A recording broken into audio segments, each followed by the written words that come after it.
Good morning, and welcome to the Maine Society of CPAs Accolades and Accentuating Resilience event. This morning's program is sponsored by Bangor Savings Bank and will begin with a keynote presentation, Leading Through the Storm, by Tina Nazier, and will conclude with the recognition of the 2020 MECPA Leadership Awards. This year, there are several categories of awards, recognizing and reflective of the extensive talent among Maine's accounting professionals and their array of contributions to organizations and communities throughout the state. It is my pleasure to introduce Tina Nazier, a leader in Wipfli's organizational performance and strategy team. Tina has more than 25 years' experience in succession planning, strategy, professional counseling, leadership, succession planning, change management, and performance improvement. She will draw on this extensive and impressive background to share with us today some tips, tools, and insights on how we may develop leadership competencies, enabling us to achieve personal and professional success during, and perhaps in spite of, challenging conditions and situations, 2020 being a case in point. Given the virtual nature of this event, we would like to save our Q&A until the conclusion of Tina's presentation. So what we would like to do is please email me, Trish, Trish, at mecpa.org, your questions, and at the conclusion of Tina's comments, I will pose those questions. Another thing that I would like to note is that there are several polling questions throughout the presentation, and we will use the same type of format. Please email me your responses, and we will interject them as appropriate during the presentation. Thank you so much for joining us this morning. Thank you for joining us, Tina, and I'm going to turn it over to you. Great. Thank you, Trish. And I am so pleased to be part of this special day. Many very deserving award winners are coming down the pike here for us, so I'm very proud of the work that all of you have done and certainly appreciate being part of this special day. So with that, I'm going to talk a little bit this morning about this really unique time that all of us are in, and this topic on leading through the storm seems to be pretty relevant right now as we go through these trying times. So for this morning, we're going to talk a little bit about the critical leadership competencies that are really helpful to get us all through this really interesting time. And then we're going to talk about how do we keep our focus? How do we make sure that we're really working on the things that are really important to all of us? What are those critical few priorities we should be thinking about? And then I'm going to talk a little bit about change. And I don't know about you, but change is not usually an easy thing for any of us to go through. But I'm going to talk about how you might be able to use a few tips and techniques and tricks to be able to help you manage change. And then we're going to talk about developing an implementation structure as we're trying to figure out what are those things that we should be doing personally and professionally right now. How can we hold ourselves accountable to make sure we actually achieve that? So, and we'll wrap up this morning with a few key takeaways. So just a little bit about myself. Trish already gave a bit of an overview, but I have worked with professionals for well over 25 years. Leadership, executive coaching, change management, strategy, and I'll tell you, there's one consistent with all of those groups. This is such a profound time for us to really embrace the inner leaders within each of us. And whether you have a position or a title that says, I'm a leader, or you're just a leader of yourself or your family or something else, today's topic is really going to be relevant for any of us, the leader within. So I'm going to talk a little bit about some things about leadership because it's really not a position.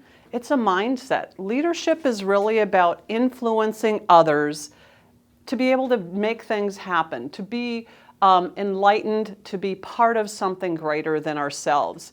And I love this book, We're All Leaders, because we really think about one who makes a difference in others' lives is really a leader.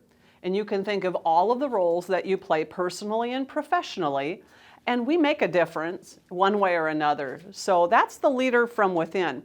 And when we think about this change process that all of us are being forced to go through, no matter what we're doing today, rapid change requires new thinking for each of us to thrive. And again, this is leadership. So one way or another, we're all leaders. So I want to talk a little bit about what qualities may have helped you lead during these unique times, because all of us have amped up our leadership skills, whether it's a personal situation or a professional situation. And I want to talk a little bit about those qualities. So we're going to launch our first polling question here this morning. And I want to know, what is the top leadership competency that's getting you through these difficult or turbulent times right now? And because we're live streaming, I'm going to ask that you would please email your responses to Trish and trish@mecpa.org. And let us know, what is the top leadership competency? And if you choose others, please just let us know what that other might be at this point.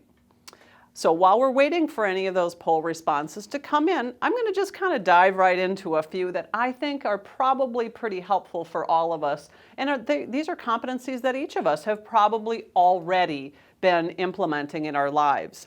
And this first one, perseverance, love this graphic, never give up. And I think about my 15-and-a-half-year-old son and the struggle that he has had being a sophomore in high school, trying to figure out how to navigate being self-directed in a virtual classroom setting. And I will tell you, the first quarter was a challenging quarter, but he didn't give up, and he's still moving forward, and it's getting easier. That perseverance, that strong, what's inside of us to really keep us going.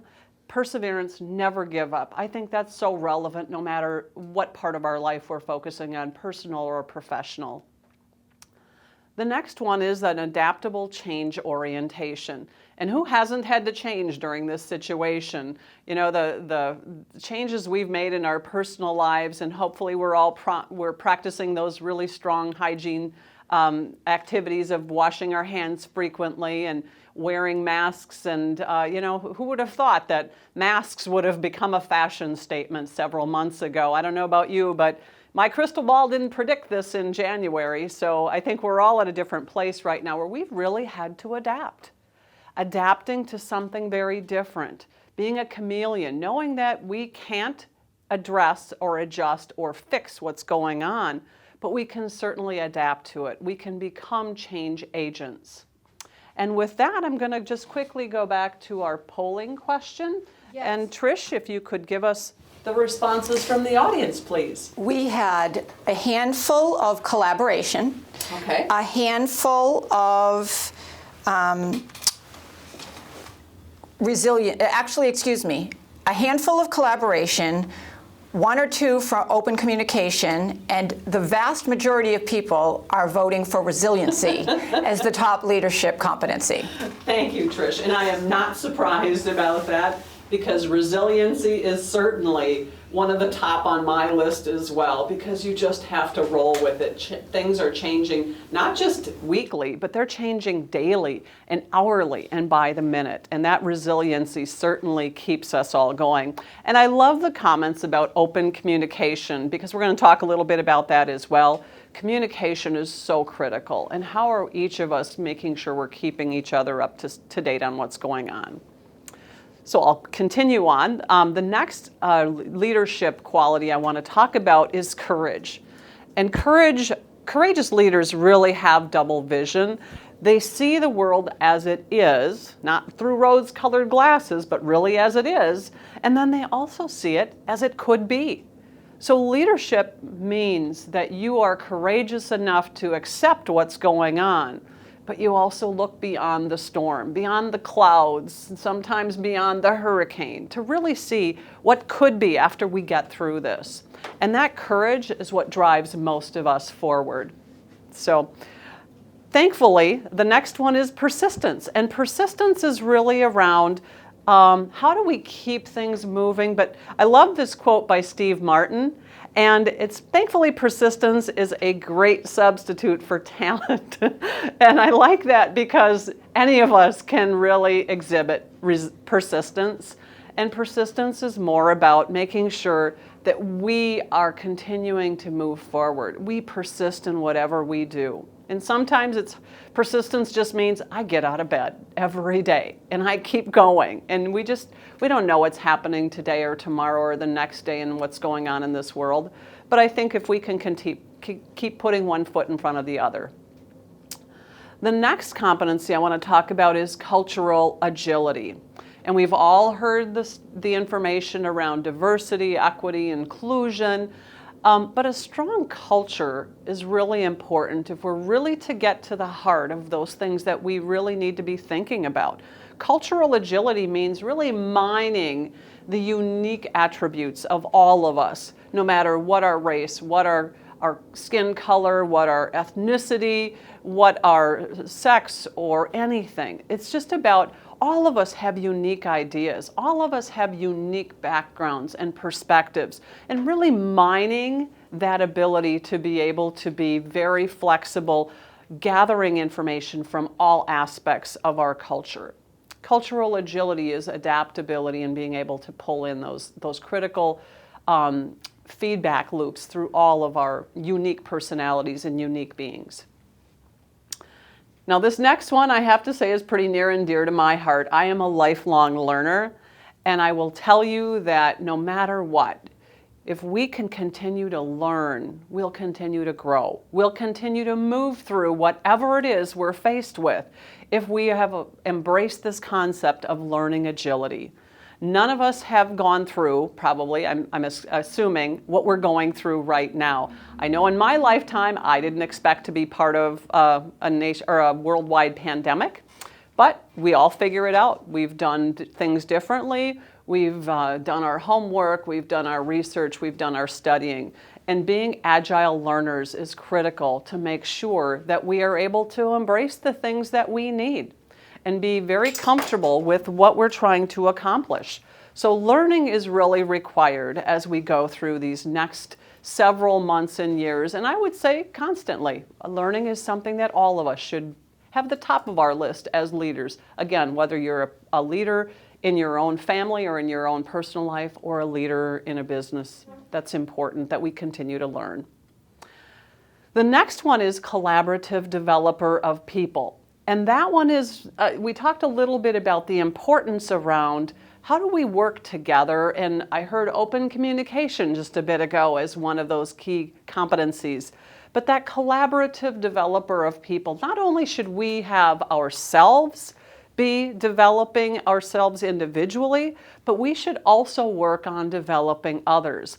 And I have a saying that I believe that I want to leave everybody in a better place than they were prior to me meeting them. And that's my personal mission statement, but that means I'm really going to work hard to help make sure I'm developing others, growing others, and challenging others when we need to, so we can all work better together. And I would expect the same from those that I come in contact with. So that collaborative developer of people, really focusing on all of us are going through this unique time. How can we really help each other? And this next one, I really love this quote from Albert Einstein, innovative, creative champion. Creativity is intelligence, just having fun.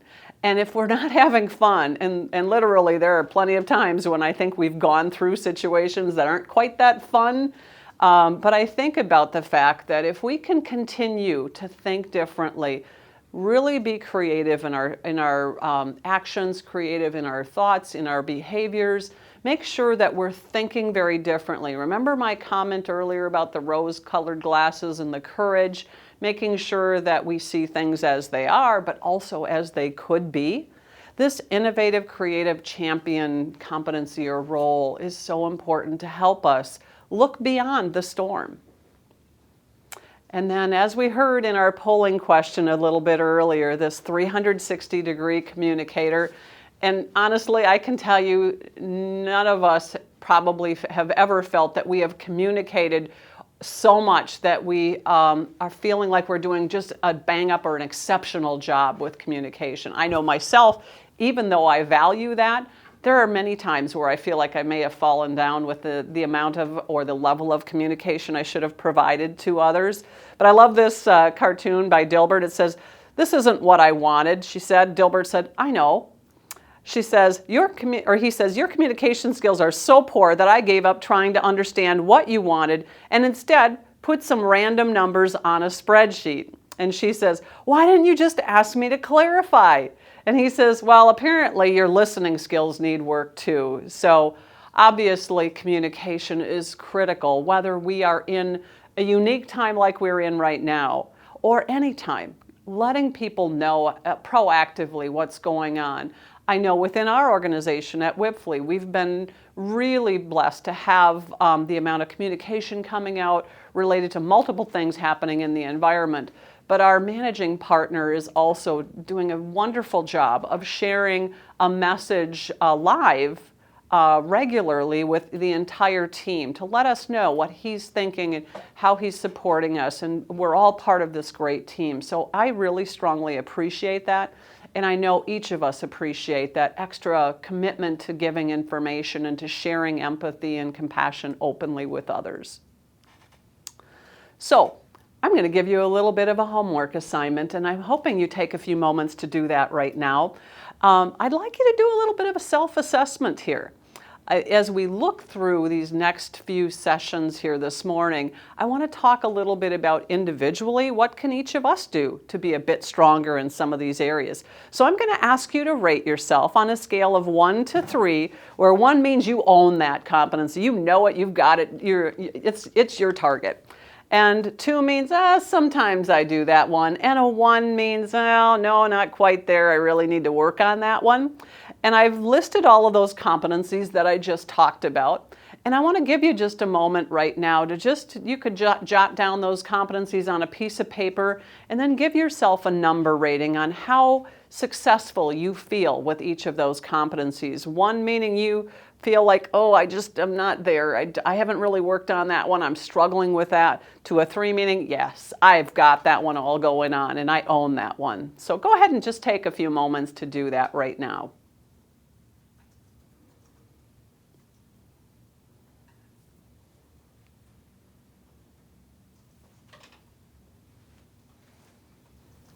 And while we're doing that, I'll just ask Trish, have there been any other questions that have come through or comments that we should address? No additional questions, but there was one that was interesting that was clarifying the comment about resiliency. Mm-hmm. It was resiliency for both organization change and leading staff and colleagues through the stress and uncertainty. So it was fleshing out a little bit. Yes. And we also had another answer that was unique, in that it was patience. Oh. So perhaps patience with oneself, patience with one's colleagues, family members, or whomever we're interacting with. So I thought that was interesting as well. Yes, and wonderful comment on the patience. I can tell you that in tense times, I think many of us lose that patient side of ourselves, especially as we're waiting longer in lines sometimes, as we are trying to be more aware of people around us. And especially I've noticed that in grocery stores when people are, in a hurry to get their things and someone's waiting for someone else to get something off the shelf. And I think that patience is so critical. So thank you for sharing those, Trish. All right, well, hopefully you've had enough time to rate yourself. I'd ask you to think about that as we go through these next couple of sections. And, if there are some areas that you believe that you could be focusing on or improving on, we're going to have a little time at the end to go through that. So thank you for taking a little bit of homework time with me this morning. So now I want to switch gears a little bit, and I want to talk a little bit about how do we make sure we're focusing on the right things during this time. And we mentioned earlier that those leadership competencies are to kind of help us center ourselves, help us to work with each other. And I want to make sure that as we figure out what we need to do personally, there are also some things that we should be focusing on either in our personal or professional life as far as priorities of things that we should be focusing on. So I'm going to switch a little bit to the professional side here, if you wouldn't mind. And I want to talk about this concept called Agile Planning. because many of us, if you are in a business, you know that typically the way we've done planning or strategic planning, we've actually sometimes done a 1 year, a 3 year, a 5 year, a 10-year plan. And a lot of times those plans change during that cycle or that life cycle of the planning process. And what we see clients doing today is even some very quick daily and weekly planning efforts. So I want to talk about this agile planning concept because it really helps us get to the heart of how to navigate quickly or be agile in the process of planning so that we can make sure we're addressing anything that comes at us. So in agile planning, it's really an iterative process of planning that provides actions for a short period, and usually that's like 1 to 3 weeks. We're really focusing on evaluating, planning, reevaluating, taking action, and moving forward. So it makes sure that we keep our focus on the big picture, but we're doing things in an agile fashion and addressing things as they come up. So you'll notice the diagram at the bottom of that slide. You'll see plan. So typically the way this works is you start with a plan of some type. You can apply this to your personal or professional life. Then once you get that plan in place or articulated, then you start to execute on that plan. And as you're executing on that plan, you're actively watching what's going on, and that's the evaluation stage. So you're actively looking at, okay, we've implemented this plan, how is it going? And that evaluations cycle is so important because we have to be willing to adjust rapidly. So evaluating, okay, is this working? Is it not working? If it's not working, okay, what do we need to readjust in our plan? And if it is working, okay, we keep going. So then we go back to plan again, then we go back to execute, and then we're evaluating again, seeing how that's going. And then we go back to plan again. So you can kind of see it's a continuous cycle. We start with a plan, we execute, we're evaluating what's going on, we're adjusting our plan if needed, we continue to execute, we're evaluating, and we're continuing on. That agile planning approach is critical right now to help work through all of the things that we're trying to adapt to. Because agility is for trends that you don't see right now.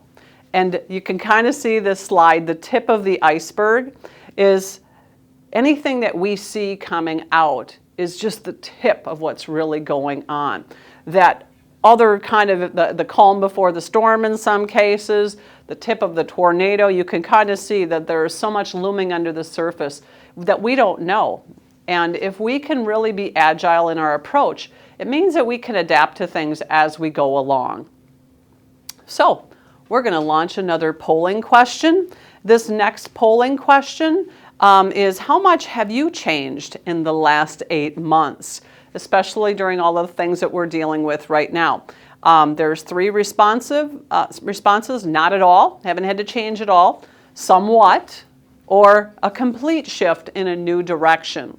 And again, I'm just going to reiterate to please email Trish at MECPA.org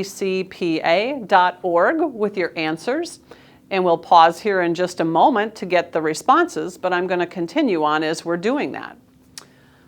So as we're working through that agile planning process, the one thing that I think is important for us to think about is who is important. Who are those folks that we are coming in contact with? Who are those groups that we should be very aware of in our planning process? Because if we're planning well, that means that we're not only keeping ourselves in mind and our organizations in mind, if we're thinking of this professionally, but we're thinking about those that we serve. And one of the tools, and I'm going to share a few tools with you here this morning, one of the tools that I would offer for you to think about to give you a more holistic way of looking at those that you serve is something called a stakeholder analysis. And you'll notice on the screen that this is an analysis diagram. And you can kind of see along the top, you can insert anyone's name in that, is if that's your client or customer, if that's your financial institution, if that is someone else that you're working with, you can put the name right at the top of that document. And then you'll notice on the left-hand side, there are many areas that it asks you to consider as you're doing that stakeholder analysis for that client. So it asks you to think about what changes is that stakeholder going through? What are they doing as a result of those changes? How are they thinking? You know, what's going on in their mind as they're going through this?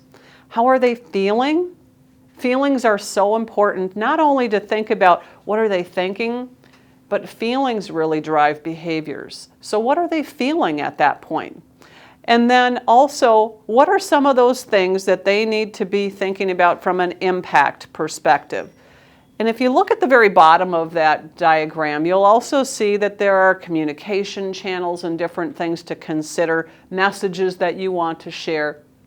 And the important part about this exercise is really truly getting to the heart of others and those that we influence or we impact, and understanding from their perspective how they may be dealing with situations, how they may be feeling and thinking and acting, so that whatever we are doing, those that we are serving, those that are our stakeholders, we are actually putting together plans that really truly address their needs, not just our needs. So a stakeholder analysis is a wonderful way to do that. So, all right, we are going to quickly switch back over to our polling question. And Trish, if you wouldn't mind.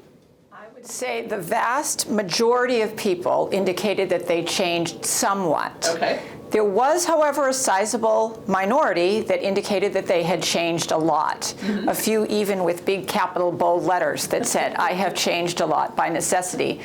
I will qualify, which I thought was interesting, that some of the somewhats were, some areas of my life have not changed, some areas have changed a lot. So maybe the somewhat is an average when you look at your whole entire life. Good point, good point. And thanks for sharing that, Trish. And I will say I've done this poll in different audiences, and I will say that the somewhat seems to be the majority of the responses, although I have been a little surprised. There was one audience where it was actually like 50% of them said a complete shift in a new direction. So think about the necessity of change and dealing with change. And we're going to talk a little bit more about that here this morning. So thanks for that, Trish. All right. So the next tool I want to share with you as we talk about this agile planning approach is something called the SWOT analysis. Now, many of you are probably familiar with a SWOT analysis. The strengths and weaknesses are internal within our organization. The opportunities and threats are external, outside of our organizations, or personal inside, outside with others. So one of the things that I talk about with SWOT analyses right now is we should be doing these in a rapid fire fashion. And I don't know how many of you have done a SWOT analysis in your work life, but if it's more than a few months old, it's probably time to really dust it off and refresh it. Typically, we've done SWOT analyses on an annual basis, and I will tell you we're doing them pretty regularly now. So rapid fire. The other point I want to make about a SWOT analysis is that you're engaging your team in that discussion. You're pulling in information from multiple stakeholder groups, internally and externally, to be able to really hone in on what's happening internally, especially with our strengths, which we want to leverage those strengths. So if we're doing something really well and it seems to be working, let's figure out if we can continue to leverage that or maybe leverage that in other areas. Weaknesses, what are those things that we need to keep our finger on the pulse of and try to figure out how do we adjust, adapt, move forward and try to improve those. And then opportunities, how can we capitalize on those external opportunities in our environment? We have a number of clients who are figuring out ways to be able to maybe work with competitors that they may not have in the past to be able to help them navigate through. So it's pulling together people. And then what are those external threats that we want to try and figure out how to minimize? And again, I would urge you, if you're not looking at a SWOT analysis on somewhat of a regular basis, daily, weekly, monthly, at least on a quarterly basis, that you consider doing that so that you're capturing everything that's happening in your environment. And some of our clients start with a stand-up meeting. What's going on in the environment? Is there anything that we need to do to adjust? So that agile planning, that tip of the iceberg, what's below that, how can we plan through that? And the goal of your SWOT analysis and this rapid fire approach is really how can you maximize your strengths and opportunities, and how can you address your weaknesses and threats? So I want to switch gears just slightly here, because I talked with you a bit ago about how do we make sure we're doing the right things right now. And I like to call this our critical few priorities. And our critical few priorities are sometimes right in front of us. We know what they are. We know we've got to work on them. But sometimes we need to look a little bit deeper to identify those critical few priorities. And so I'm giving you 4 general areas to think about here, so that when you're trying to identify those critical few priorities, you're really thinking about it from a more holistic perspective. So the first one is high impact for those you serve. So remember that stakeholder analysis we just did. Those folks that we serve, those people that are important to us in our lives, personally and professionally. What's high impact for them? And that looking through what they're thinking and feeling and how they're acting and how this is all affecting them is so important to figure out what is high impact. How can we make sure that we're choosing those critical few priorities that are high impact for those stakeholders that we serve?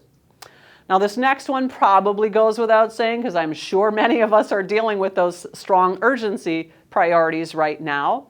And identifying those critical few priorities from a strong urgency perspective is certainly relevant, although we don't want everything that we're working on just to be addressing a strong urgency. Hopefully we're being able to be proactive as well as reactive during these interesting times.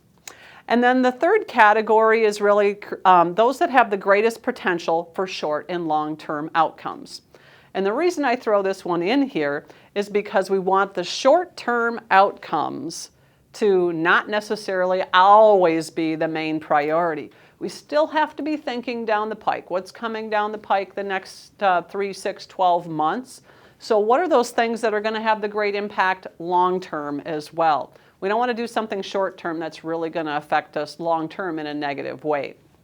And then the fourth thing that I would ask you to think about as you're trying to identify those critical few priorities is what are those things that you can get some quick traction with to engage your team? And quick traction, I'll tell you, if you've got team members that are feeling a little overwhelmed right now and you can pull them together to address something that is gives them this feeling of uplifting and this feeling of being able to be part of something that's going well.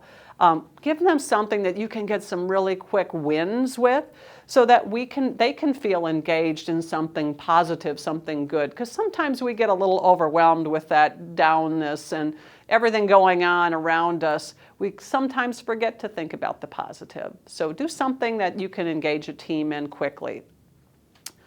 And I also want to mention this concept about now, where, and how, because that really helps us as well focus on those critical few priorities.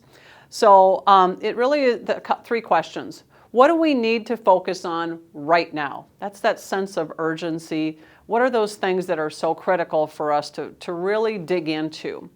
The second one is, where do we need to focus? What's going on around us? That SWOT analysis is certainly going to be a good tool to get you to think about that. And then how do we need to focus?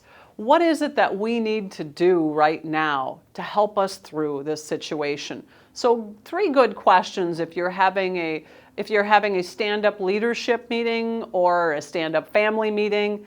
What do we need to do? Where do we need to do it? And how do we need to do it? I think are good questions for us to consider. And what that leads you to is a way to really look at things a bit differently. And I want to talk a moment about something called scenario planning. And for those of you that are doing this right now, you know that I kind of call this my ditches in the road. So hopefully, we're all driving in the right direction. We've got our car between the lines on the road and we're moving successfully forward. And that's our most likely scenario. That most likely scenario means, this is what we're hoping to have happen. And we build our plan on that most likely scenario. Now, You all know that there are times when the car veers off to the right a little bit more and we get into something called our worst case scenario. I'm sure many of us have had this worst case scenario feeling where this is not going as well as we had hoped it to. So in our scenario planning process, we should have identified some areas that we want to be able to quickly adjust in, or actions that we should quickly be able to take in order to really address something if we see the car moving off into that ditch in the right side, that worst case scenario. And then the other opportunity is if that car is moving off into the left and we're kind of seeing it going toward the ditch on the left, our best case scenario, wow, this is actually better than we thought it was going to be. Hopefully we're going to be able to continue this strong momentum. And in that case, we've got a plan that says, hey, if we're doing much better than we thought we would be, here are some actions that we would take.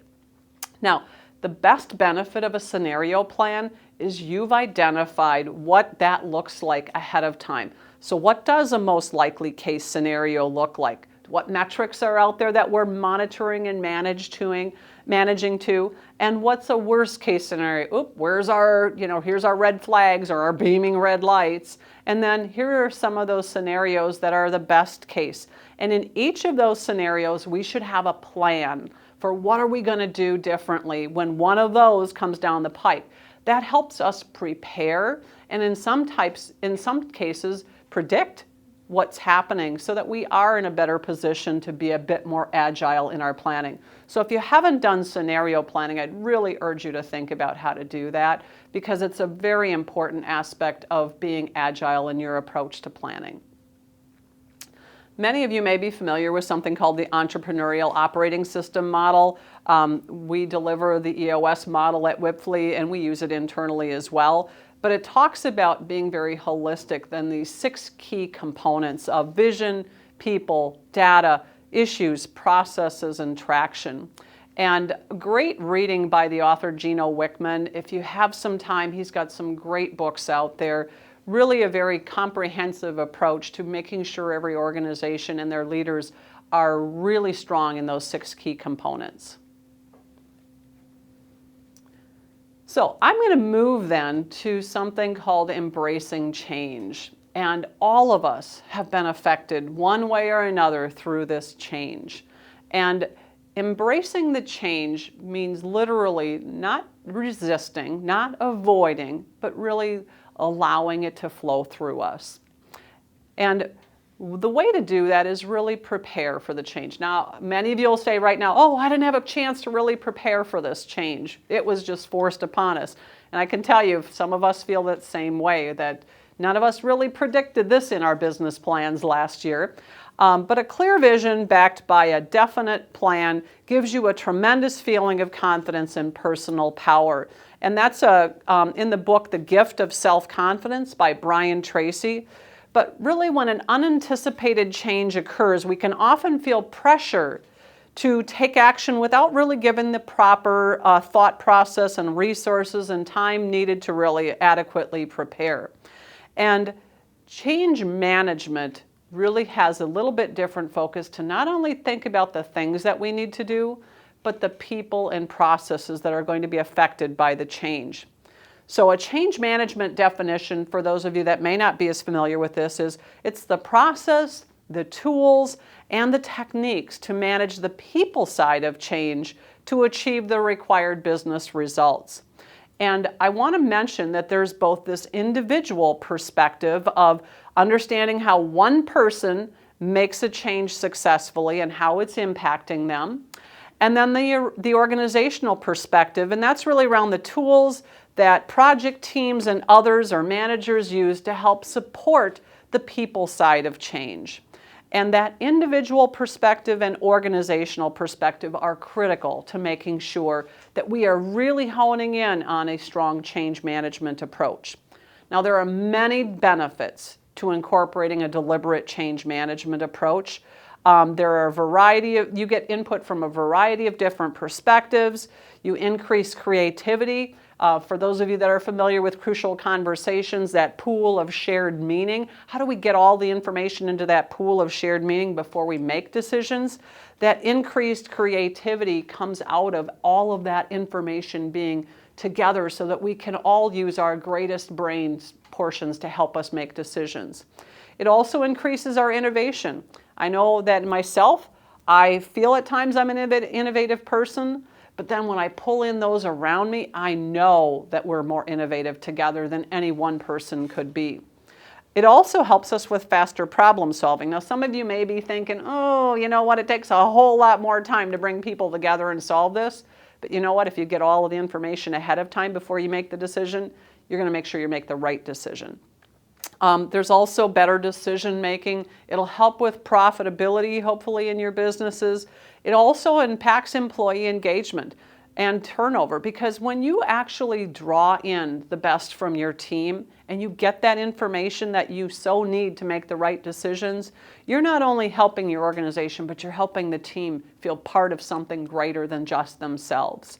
And better company reputation when they know that you are actually drawing in the team.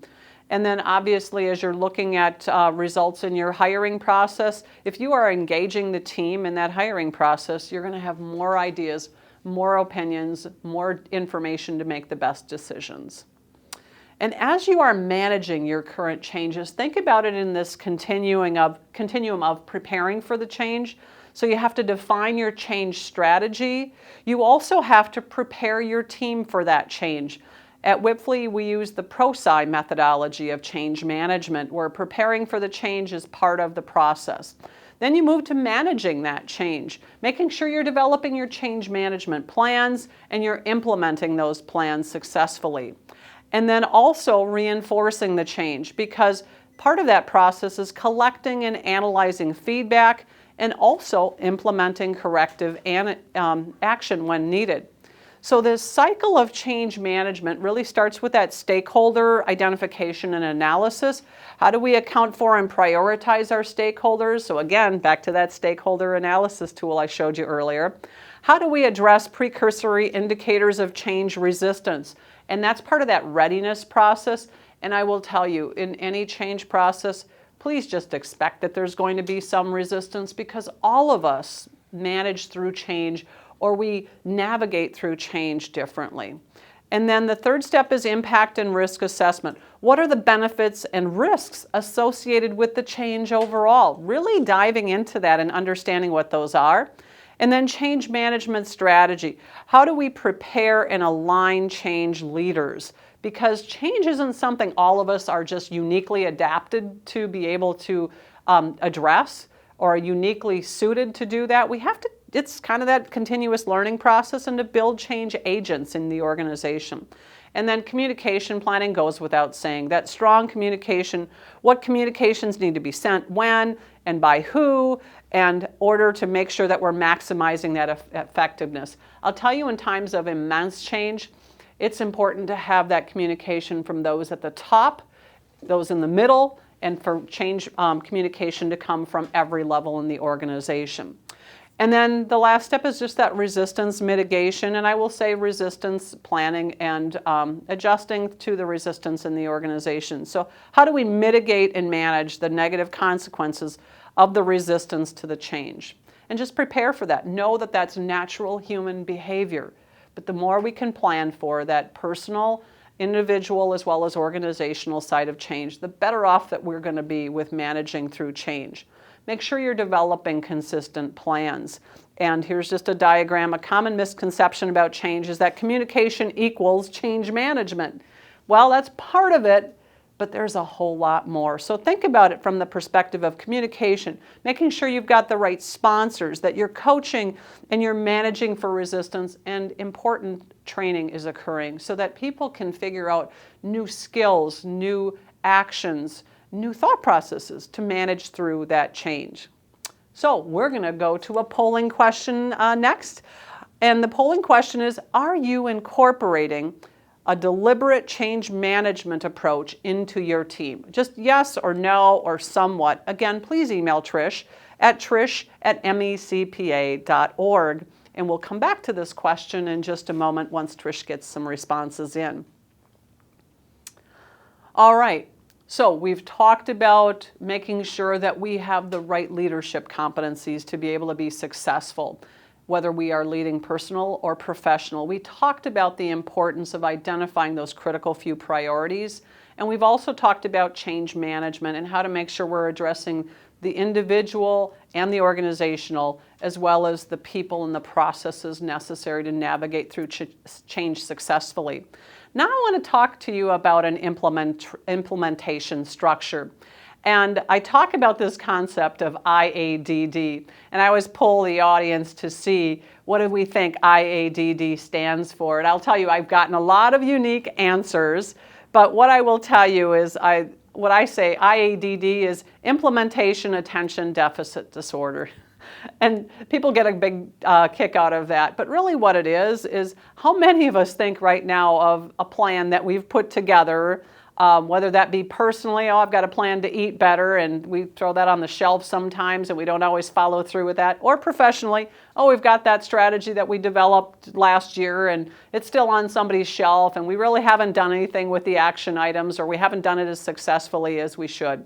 IADD is something that we should really, really, really focus on not happening in our organizations or personally. We have to really make sure we're focusing on those critical few priorities that we talked about a little bit earlier, and have some kind of an action plan that each of us are holding ourselves and our teams accountable for. Here's a version of an action plan, the now, where, and the how focus I talked about a little bit earlier, where you've got your strategies, you've got your actions, and you've also identified the timing and who's responsible to do what by when.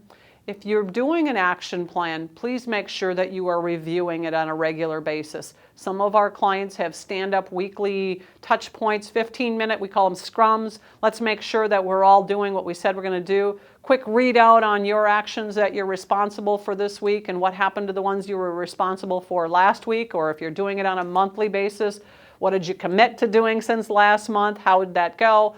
What are you committing to next month? And really making sure that you are holding yourself accountable, but you're each holding each other accountable as well. And that action plan is so important, and making sure that each of you are following through. Because right now, if you're not taking action consistently, figure out how that you can build that back up in your personal life or your professional life.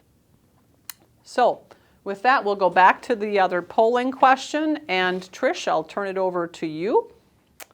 Most people replied yes, they are incorporating deliberate change management. There were a few no's, and one of them commented that they weren't doing it deliberately. Okay. So I would say most yes. Okay. Well, and deliberately is, I would imagine that maybe the comment for that was you're being forced to navigate through the change. And one of the things that we've found is unanticipated change is not always the easiest to go through. I mean, again, none of us really, I don't think any of us that are watching this have really fully anticipated where we would be today when we were thinking about this even last year or even a few months ago. But really being forced into that change has a couple of different benefits. Sometimes it makes us really think outside of our own boxes, but it also realizes that we are much more innovative than we thought we were. And how quickly have many of us had to adapt to this remote environment?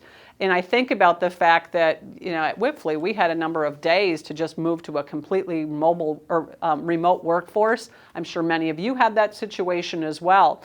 If we would have had to plan for a mobile or remote workforce, think of the months and maybe years that it would have taken for us to get to that point that we did very rapidly. So it gives us an opportunity to be very innovative, creative, and force us to think outside of our boxes. So thank you for your responses on that. And I'm going to ask you to now go to our next polling question.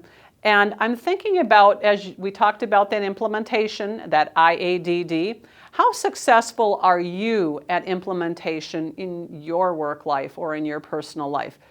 Highly successful, somewhat successful, or not at all successful? And again, please email trish@mecpa.org. And while we're waiting for that, I want to offer a little bit of a clarification around implementation. You may have heard the terms implementation and execution used interchangeably, and I will tell you they are very different. So when we talk about implementation of a plan, implementation means basically that you are going through the actions that you said you would go through. So all of the action plans and the tasks that you said you would do, you are actually doing them. Execution means that you are going through them, but you are getting the results that you would identified you would get as you are going through the process. So implementation means going through the actions. Execution means you are getting the results that you had hoped to get or that you had targeted to get because of the actions you are implementing. And I will also mention, while I'll just move on here just to close up with this challenges and barriers conversation, is that as you're going through any implementation, and remember we talked about the Agile Planning process, make sure that you're thinking about what obstacles you might face. And as you're going through that plan, even anticipate challenges and barriers and risks, and then move through the process of, okay, execute and really think about what's happening, evaluate. And what obstacles are you facing or you might face is an important part of your planning process. How will you overcome those obstacles? Again, preparing for those scenarios. Remember that ditches in the road I talked about? If you're seeing yourself moving to that left ditch, that worst case scenario, okay, there are some obstacles, some challenges or barriers you're facing. How will you overcome those obstacles? All right, Trish, do we have some responses? I'm going to quickly go back to our polling question. Yes, we do. These are a group of accountants. Let's keep that in mind. So most people responded that they were somewhat successful in implementing, which I would agree with, the stereotype. I think that's a positive aspect of the stereotype of accountants. There were a few people that did reply that they felt they were highly successful at implementation. Okay, great. And that's a typical response, somewhat successful. And for those of you that selected somewhat, I would strongly urge you to think about what's the one thing that you could do differently to move you from that somewhat to that highly successful. It's usually one or two things that maybe you need to be doing a little bit differently or a little bit better. So just a little food for thought for you there. All right, we're going to move back to one other aspect I wanted to mention this morning is this concept of key learnings. And as I myself don't have a playbook for what we're dealing with right now, I would assume many of you don't as well. And we in the past have been able to kind of say, well, here's how we managed through that when that happened before.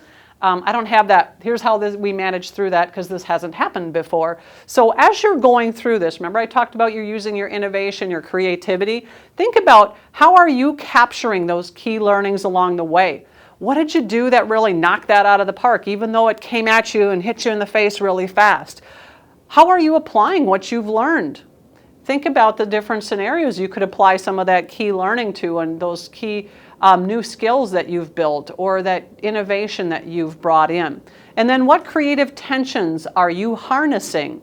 Because I will tell you, we all feel that tension inside us. You can kind of feel your hands clench or your heart beats a little faster or you get a little flushed.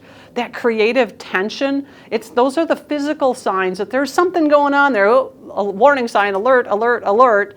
What are those creative tensions that you are feeling that maybe you should harness instead of back away from? So, key takeaways for this morning, I would ask you to think about what will you do differently as a result of our discussion here this morning. Because if you've gone through this time with me, I'm hoping that you're going to use this in a way that's really going to help you do at least one or two things better. So I'm going to challenge you right now to think of what are two things you will do today to ramp up your individual leadership in these turbulent times. Because if we are going to be successful individually in our organizations, we all have to add a little bit more, and sometimes that feels like it's a monumental task because we're already overwhelmed, but I will tell you that is so critical right now. So with that, I thank you for inviting me to this journey with you this morning. I am very proud and humbled to be part of this very special event with Maine Society of CPAs, and I want to personally congratulate all of the upcoming award winners. I'm so pleased and so excited to be part of this day. So thank you for that. And Trish? If you have any questions for Tina, please send them to me now. I'm going to pose one or two while I'm waiting to receive those. You mentioned that a leader has double vision.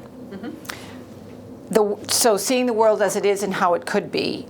Is that teachable? And if it is, or if it's something that we can develop, can you give us a few suggestions on how to do that? Sure, great question, Trish. And I would say the double vision, see how the world as it is, I think we all need to be very, very realistic during this time. But teaching and training how to think beyond is really, it comes from within. It makes us think about things like the 5 whys. Why is this happening? Why is this happening? Why is this happening? And digging deep, deep, deep into what's going on. So one technique that I have taught for folks to figure out how to think beyond is really get deep into the issues with the 5 whys. Another thing is to really, really, really push yourself to come up with the one more idea around how to address this. So sometimes we feel like we've already figured out all the answers for this. And the way I do this with larger groups is I have them do an individual brainstorm of, okay, write down 3 things for how you could address this problem right now or this issue right now. And I'll give you 3 minutes to do that. So they have to very rapidly come up with those 3 ideas. And then I say, okay, stop, 3 minutes is up. And then I tell you, okay, you've got to have 3 more ideas right now. I'm giving you 3 more minutes. Go. And again, force them to get through that brain barrier. And then they're done and they're exhausted. And I say, okay, you got to give me 1 more. I'm going to give you 1 more minute, 1 more creative way to address this issue. And they write it down. What that does is it helps us break through that subconscious to say, hey, there's more in there, I can dig it out. So those are just some great tips to be able to help you think a little bit differently and move beyond that. Okay, a couple other questions that have come through. Agile planning is repetitive, it's constant, which takes a lot of time. And right now in particular, we know, I'm preaching to the choir here, but accountants have been very busy this year. Does Agile planning displace another process, or is it a substitute for another process? Bottom line being, how do you find the time to do that?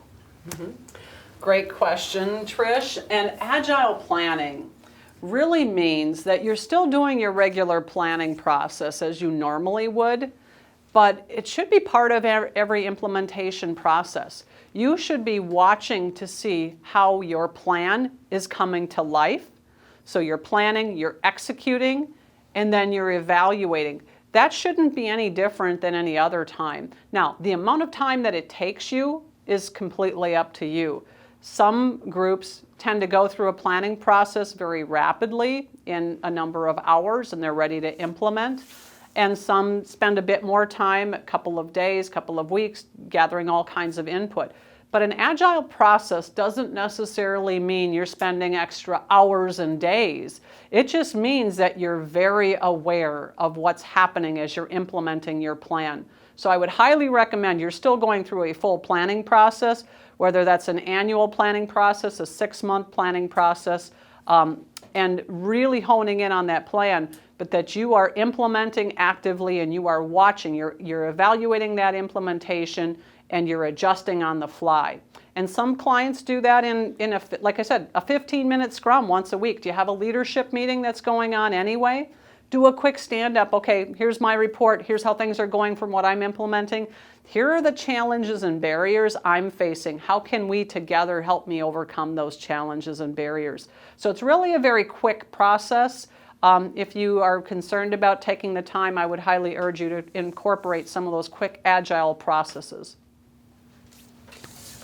One more question. The entrepreneurial operating system. Some of you are having difficulty seeing the slide, but it did indicate on the bottom, I think there was an anecdote that said only about 20 to 40% of companies are operating at about 20 to 40% sort of productivity or reaching where they should be.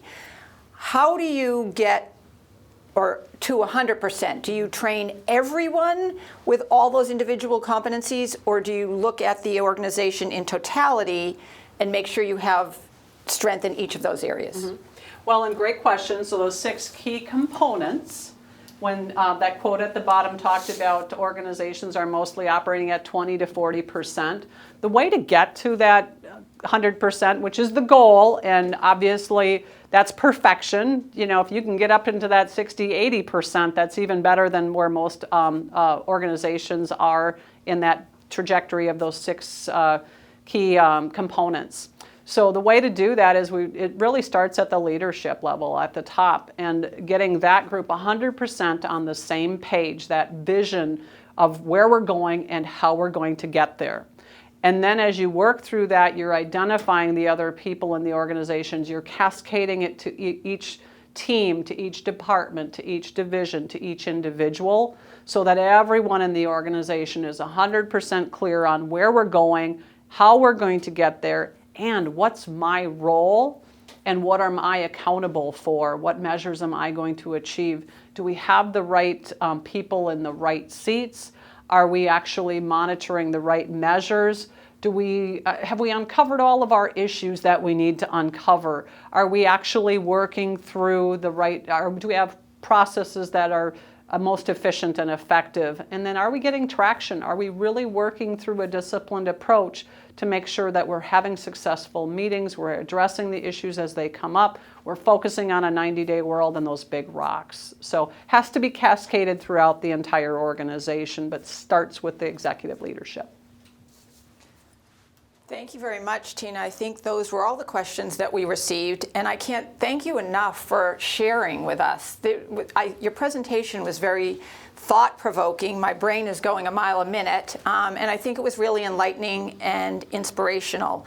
And I was jotting notes down to myself at the end, like when your perspective and going back, like a year from now, we should be looking at what we learned this year and what maybe we could do differently or better, toss out completely, and or save and carry forward. So thank you very much. It was a real pleasure to meet you, and thank you very much for being here. And I want to thank all of you for signing in and working through some of the technical issues. Nothing is perfect in this world, but we did our best, and hopefully you enjoyed the program. And as I said, we will be sharing this in its entirety to you post-event. So thank you very much, and we will move into our awards program now.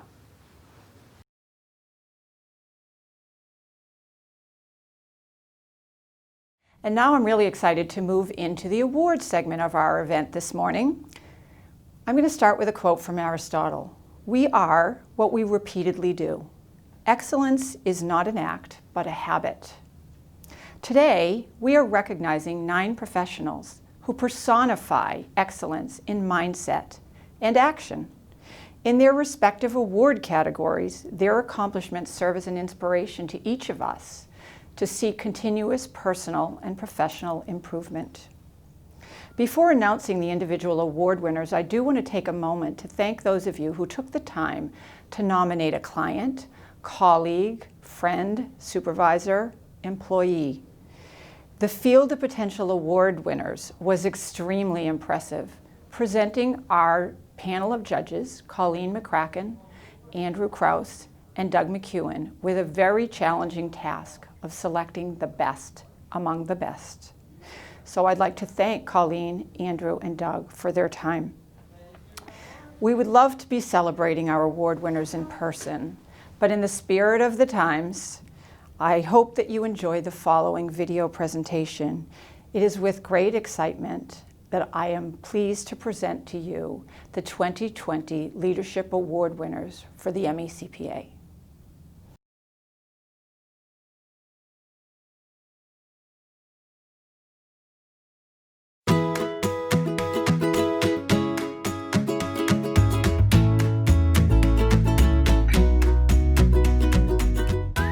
Hello everyone, my name is Nate Marcette and I'm a CPA and tax supervising senior at Baker Newman Noyes here in Portland. I'd just like to take the time here to thank the Maine Society of CPAs, those who nominated me, and the judges for awarding me with the Engaging Educator Award. I'd also like to congratulate the other award winners and nominees in the other categories. I've worked in public accounting since I was an intern back in January of 2015, and all the while I've really found that the learning curve in the industry really never stops. This creates an opportunity for continued development and learning, which at times can certainly appear overwhelming and stressful, but I've really found that if you have the right mentor, educator, teacher, whatever word you want to use, you can succeed.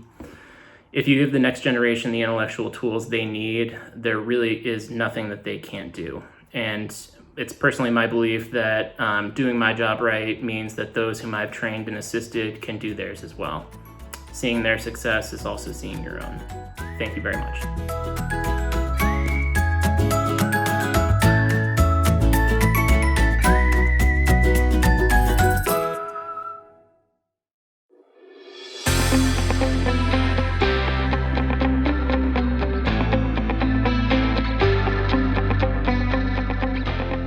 Hi, this is John Chandler. I am grateful to have been nominated for the Society's Forward Thinker Award, and I'm humbled and honored to have been chosen by the judges as this year's recipient. This award is not mine alone. Credit is due to my current partners and over 500 members of the Barry Dunn firm, as well as our founders and everyone else that went before us in building our great culture. Our culture is one that's based on respect, providing a welcoming, safe, and authentic environment for people of diverse backgrounds and perspectives. My job wasn't to create the culture, it's been to enhance and preserve it, and lend a hand along the way or a voice whenever it would be helpful for a particular initiative. I will use this recognition as both affirmation of the efforts we've made to date and also to encourage are striving for continuous progress in the future. Thank you.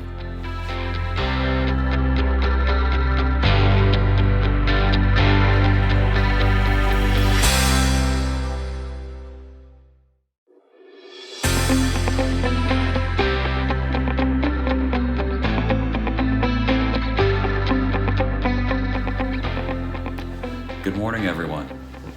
I would like to begin by taking this opportunity to express my deepest gratitude to Trish Brigham. As the Executive Director of the Maine Society of CPAs, she has been extremely successful in enhancing the success of all accounting professionals statewide. We are very fortunate to have Trish at the helm, helping us chart a course into the future. I know we don't say it enough, Trish, so thank you from all of us. It is a true honor to receive the Forward Thinker Award. It means a great deal to me. Of course, I wouldn't have been able to achieve this recognition without the help and support of the co-founders of Do4 Tax Group, my wife Kelly of 20 years, and my other co-founder, Walker Matthews. We have expanded a bit since we first hung a shingle 6 years ago. So I would also like to thank the other very important members of our team, Katie, Sam, Mike, Marissa, Ryan, Lacey. All of you are phenomenal people and so much smarter than me. I feel so lucky to get to work with such an incredible team every day. I think all of us here would agree that our focus is simply to provide a high level of service to our clients. So to the extent we are forward thinking, that is a direct result of our client-centered approach. That's what drives our investments in software and technology, and I think most importantly in our people. It also leads us to providing services in sectors that some accounting firms might shy away from, like the cannabis space. You know, our clients needed help, prospects needed help, and we were willing to take a chance and step up to the plate for them. You know, and it's worked out well for us. So once again, I'm deeply honored to receive the Forward Thinker Award. A huge thank you to everyone who made this event and this award possible. Take care and stay safe.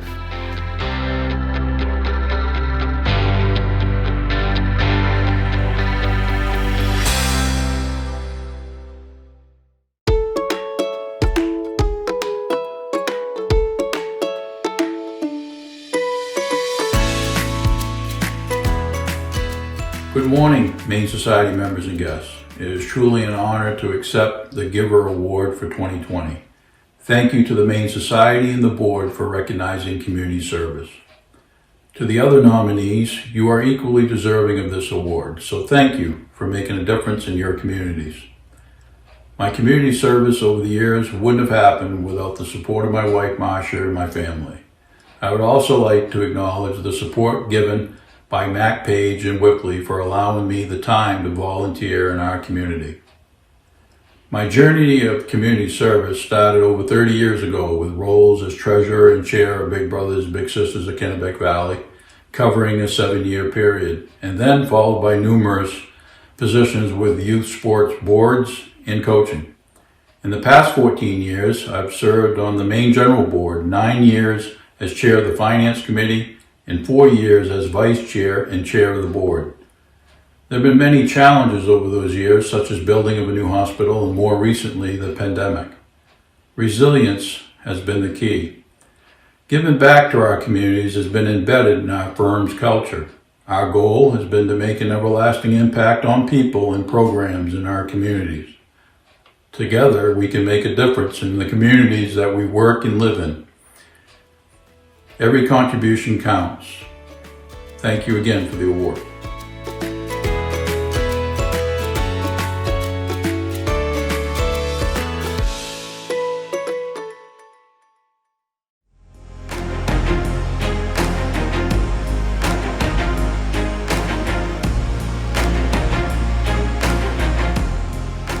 I'm Julia Henze, Town of Brunswick Finance Director.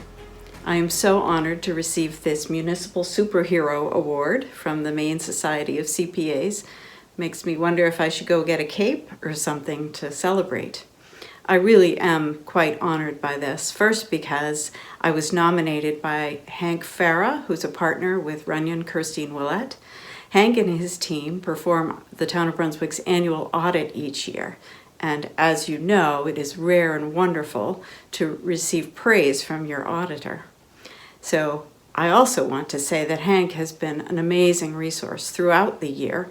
Anytime we want to geek out about GASB, we just call Hank, and he is more than ready to spend as much time as we need to go through all the intricacies of the latest GASB statement. Thank you so much, Hank. I also really need to thank my colleagues. John Eldridge, the town manager now, was finance director for many years, and he established strong accounting and financial practices that are serving us well still today. I also have a very wonderful finance department. Thank you, Diane, Tricia, Chelsea, Anthony, Leslie, and Bobby, and especially Brandon Peralt, my deputy finance director. I don't know what I would do without Brandon. Brandon is the one who prepares the comprehensive annual financial report each year, all 140 plus pages of it, and he is still smiling.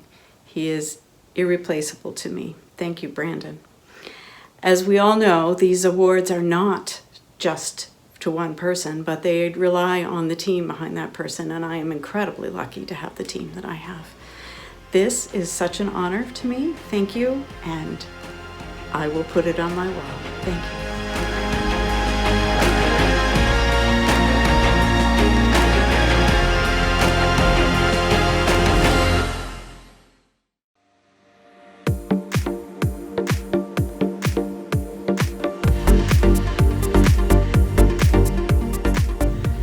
Good morning, everyone. This is such a huge honor, and I'm so grateful to be able to celebrate it with my fellow accounting professionals and Maine CPAs alongside me. I want to thank the Maine Society of CPAs for hosting this event this morning. It's been a different kind of year for everyone, and we're so lucky to have such a great organization looking out for us and making the effort to get us together virtually. I also want to thank my firm, Baker Newman Noyes, for nominating me for the Rising Star Award. I wouldn't be where I am in my career today if it weren't for my BNN team, my mentors, my leaders, friends, and fellow professionals. I love my job. I love what I do. I and who I get to work with. I get to come to work every day and work with great clients and fellow professionals that are super talented. I'm delighted to be where I am, and I'm so thankful and honored to be nominated for this award just for doing what I love. So thank you, and stay safe and stay healthy, everyone.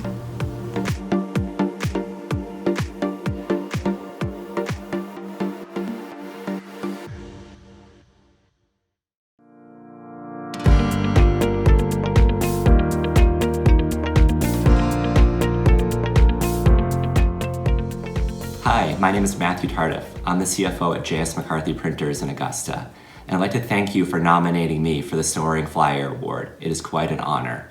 Right now we're living through some turbulent times, and we have an important job as CPAs to help guide our own companies, our clients, and the community through what's going on. And I think the Maine Society of CPAs has done a great job of helping to provide guidance for us through education topics as we try to help navigate everybody through these times. So again, I am truly humbled that you would nominate me for this award, and thank you again.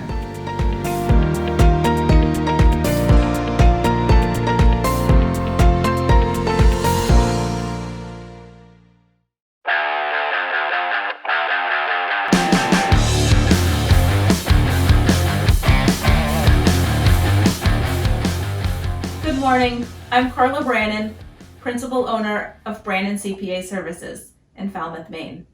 We're a Maine-based accounting firm helping local small business and individuals thrive. As past president and currently the AICPA Council Representative for the Maine Society of CPAs, I am honored to be the recipient of the Startup Standout Award. I'd like to thank my family, friends, and colleagues for their continued support. I'm grateful to past employers for their role in my journey and success. I enjoy what I do, helping and advising clients and giving back to the community by volunteering to the profession and organizations in the greater Portland area. My work experience in volunteering has helped me strategize in a way that led me to starting my own firm. I will be able to prosper through uncertainty and evolve to remain resilient against our ever-changing regulations. Congratulations to all the other award winners and nominees, and thank you to the Maine Society of CPAs for this opportunity.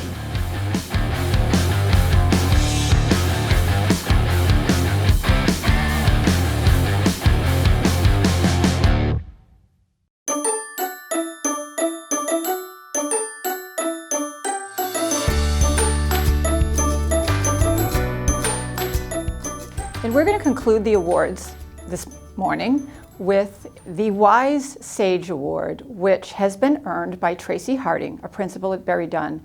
Tracy is extremely deserving of this award. I'm presenting it on his behalf because he shared with me that his phone wasn't working this week, so he could not film his own acceptance speech. Tracy, I'm happy to present this award on your behalf, but I think you owe me. Tracy shared the following comments. I'm truly honored to receive this award from the Maine Society. I've been a member of the Society ever since I joined the profession and have always appreciated the many contributions to CPAs throughout the state that the organization makes. From its tireless advocacy and education efforts at the legislative level to CPE offerings in a variety of formats for CPAs statewide, to the many ways the Society helps members network, recruit, and otherwise connect. The MECPA has provided and continues to provide vital support to our vibrant and growing profession. I consider myself very fortunate to have gravitated towards a career as a CPA. It has provided me with countless opportunities for personal and professional growth and set me on a path as a lifelong learner. It's gratifying to hear others value the contributions I've made over the years, and it means a great deal to me to receive this accolade from an organization as respected and impactful as the MECPA. Thank you very much for those kind words, Tracy, and you are certainly well deserving of this award. Congratulations to you, Tracy.